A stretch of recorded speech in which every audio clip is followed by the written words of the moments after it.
Bugün elimizdeki kaynaklar bizi basit bir göç hikayesinin çok daha ötesine, karanlık ve epey karmaşık bir mekanizmanın içine çekiyor. Bu insanları 21. yüzyılda bir gölge ekonomi için adeta bir ham maddeye dönüştüren 3 aşamalı ulus ötesi bir sistemden bahsediyor. Kesinlikle. Türkmenistan'da başlıyor, Türkiye üzerinden Avrupa Birliği'ne kadar uzanıyor. Yani içinde para aklama, modern kölelik ve hatta aktivistlerin sistematik olarak ortadan kaybolmasını barındıran bir zincirden söz ediyoruz. Elimizdeki temel kaynakta Sapar Iklim'in kaleme aldığı Türkmen'in şu günkü durumu başlıklı oldukça sarsıcı bir analiz. Diyor. Yazar bunlara zincirin halkaları diyor, biz de bugün bu halkaları tek tek birbiriyle birleştireceğiz. Amacımız tam olarak bu. Sizin için bu zincirin nasıl işlediğini, paranın ve insanların bu sistem içinde nasıl hareket ettiğini, kaynak metnin iddiaları üzerinden adım adım aydınlatmak. O halde her şeyin başlangıç noktasına gidelim. Bu insanları savunmasız kılan ilk halkaya, yani Türkmenistan'a. Sistemin başlangıç noktası oldukça basit ama bir o kadar da acımasız bir eyleme dayanıyor. O da şu, Türkmenistan devleti yurt dışındaki kendi vatandaşlarının pasaportlarını yenilemeyi kasıtlı olarak reddediyor. Bir saniye, Metin bunun için kasıtlı kelimesini mi kullanıyor? Yani bu bir bürokratik aksaklık, bir yavaşlık değil, bilinçli bir politika mı? Kesinlikle Metin daha da ileri giderek bunun bir hata olmadığını, aksine bilinçli bir teknoloji olduğunu söylüyor. Bu kelime seçimi çok ama çok önemli. Teknoloji. Evet, teknoloji. Çünkü teknoloji tekrar edilebilir, belirli bir sonuç üretmek için tasarlanmış sistematik bir süreci ifade eder. Yazarın iddiası şu, amaç yurt dışındaki vatandaşı yasal bir boşluğa, bir arafta bırakmak. Peki bu yasal boşluğun sonuçları ne?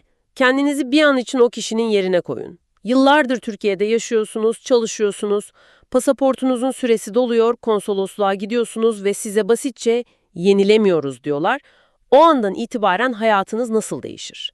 Metnin altını çizdiği gibi o andan itibaren yasal olarak neredeyse yok oluyorsunuz. Oturma izni alamazsınız, yani yasallaşamazsınız. Banka hesabı açamazsınız. Açamazsınız. Resmi yollarla ailenize para gönderemezsiniz. Başka bir ülkeye seyahat edemezsiniz.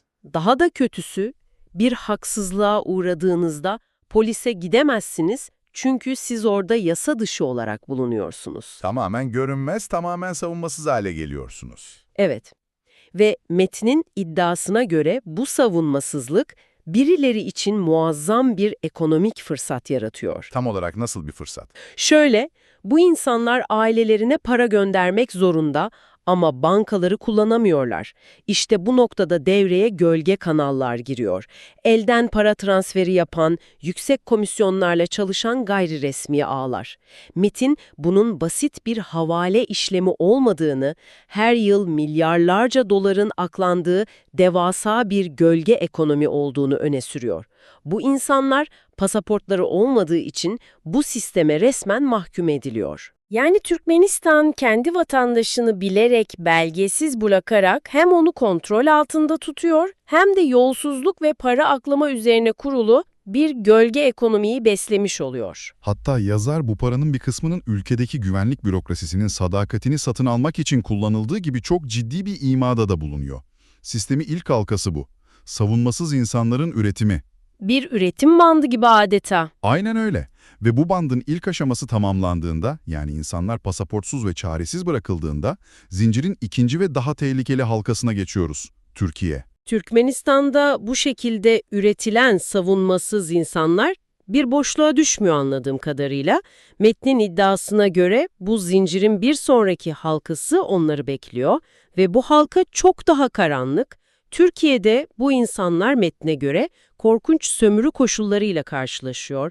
Günde 16-20 saat çalışma, sürekli polis korkusuyla yaşama ve işverenlerine tam bir bağımlılık. Bu zaten kendi başına bir trajedi. Ancak yazar bunun sadece basit bir emek sömürüsü olmadığını, işin içinde çok daha organize bir yapı olduğunu iddia ediyor. Hani metnin en tüyleri ürpertici iddialarından biri de bu. Nedir o? Türkmen ve Türk güvenlik güçleri arasında siyasi muhalifleri hedef alan bir yolsuzluk işbirliği olduğu yönünde. Bu konuyu ekonomik sömürünün çok ötesine, ulus ötesi bir baskı mekanizmasına taşıyor. Bir dakika, bu çok ağır bir suçlama. Yani Metin, bir ülkenin güvenlik güçlerinin başka bir ülkenin rejim muhaliflerini yakalamak için işbirliği yaptığını mı söylüyor? Bu mekanizma tam olarak nasıl işliyor peki? Metnin anlattığına göre süreç neredeyse bir el kitabı gibi işliyor. Türkmenistan rejimini eleştiren, sosyal medyada sesini yükselten bir aktivist önce tespit ediliyor. Tespit ediliyor. Evet, ardından bu kişinin bilgileri iddiaya göre Türkiye'deki bağlantılara bir sinyal olarak iletiliyor. Sonrasında bu kişi vize ihlali gibi sıradan bir gerekçeyle Türk güvenlik güçleri tarafından gözaltına alınıyor. Ve sonra buharlaşıyor, ortadan kayboluyor. Metin bu konuda somut bir örnek veriyor mu? Bu iddiaları destekleyen bir vaka var mı? Evet, veriyor. Merdan Muhammedov'un vakasını bu sistemin prototipi olarak sunuyor. Süreç tam da anlattığım gibi işliyor. Muhammedov kamuoyu önünde konuşuyor, fark ediliyor, Türk polisi tarafından gözaltına alınıyor ve bir anda ortadan kayboluyor. Ailesi, avukatları haber alamıyor mu? Günlerce, haftalarca haber alamıyorlar. Bir süre sonra nerede ortaya çıkıyor dersiniz? Türkmenistan'da. Hatta metinde adı geçen dünyanın en kötü şöhretli hapishanelerinden biri olan Ovadantepe'de. Bu inanılmaz. Bu diğer tim aktivistlere nerede olursanız olun susmazsanız sizi buluruz mesajı vermek anlamına geliyor. Yani bu sadece bir baskı değil, aynı zamanda bir korku iklimi yaratma stratejisi. Yazar da tam olarak bunu söylüyor. Bunun münferit bir olay veya tesadüf olmadığının, ulus ötesi bir baskı ve sindirme pratiği olduğunun altını ısrarla çiziyor. Bir rejimin baskısının kendi sınırlarının dışına taşması durumu bu. Ama zincir burada da bitmiyor. Bitmiyor. Metin asıl şok edici halkının bu sistemin en beklenmedik ortağında, yani Avrupa Birliği'nde yattığını iddia ediyor. İşte burası gerçekten de konunun en can alıcı noktası. Çünkü genellikle bu tür meseleleri iki ülke arasındaki ilişkiler olarak düşünürüz. Ama kaynak metin Avrupa Birliği'ni bu denklemin tam merkezine yerleştiriyor. Nasıl bir bağlantı kuruyor? Bağlantı para üzerinden kuruluyor. Metnin iddiasına göre AB, göç yönetimi ve sınır güvenliği gibi başlıklar altında Türkiye'ye milyarlarca avro finansal destek sağlıyor. Bu bilinen bir şey. Evet, bu yeni bir bilgi değil. Ancak yazarın işaret ettiği nokta şu. Bu fonların önemli bir kısmı Türkiye'deki geri gönderme merkezleri gibi göçmenlerin tutulduğu altyapının inşası ve işletilmesi için kullanılıyor. Yani Türkmenistan'da pasaportu yenilenmediği için yasa dışı duruma düşen, Türkiye'de hem sömürülen hem de siyasi baskı gören o insanlar en sonunda bu merkezlere mi kapatılıyor? Aynen öyle. Ve Metin burada daha da sarsıcı bir iddiada bulunuyor. Uluslararası araştırma raporlarına atıfta bulunarak, Türkiye'nin bu merkezlerde tuttuğu her bir göçmen için AB fonlarından günlük olarak onlarca avro aldığını belirtiyor. Şimdi burada duralım ve bir düşünelim. Bu ne anlama geliyor? Bu inanılmaz bir iddia. Eğer doğruysa bu durum insanları serbest bırakmak yerine onları mümkün olduğunca uzun süre o merkezlerde tutmak için maddi bir teşvik yaratır. Yani sistemin kendisi insanları hapsetmek üzerine kurulmuş oluyor. Yazarın vardığı sonuç da tam olarak bu.